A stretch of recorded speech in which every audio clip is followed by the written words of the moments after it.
Today, there are more than 30 ongoing armed conflicts in the world.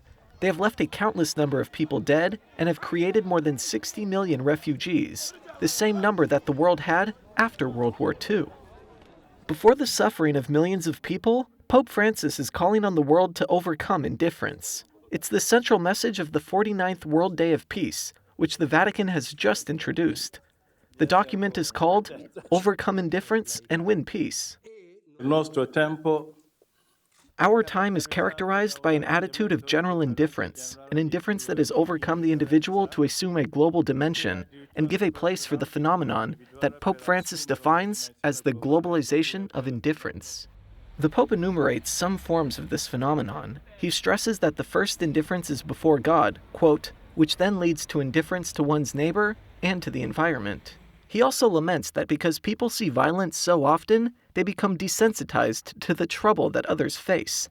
He adds that, quote, almost imperceptibly, we grow incapable of feeling compassion for others and for their problems. It seems to me that one of the Pope's objectives is to animate our consciences. It is something he has done from the start. It has been very evident from the start, since he was in Lampedusa and spoke of the globalization of indifference. Included is a denunciation of the unjust policies that trample the rights of others. They also affect the environment, leading to contamination and natural catastrophes. The Pope says this creates more poverty as people are required to leave their homes. Facing this situation, the Pope invites everyone to a conversion of heart that includes, quote, compassion, mercy, and solidarity of which we are capable.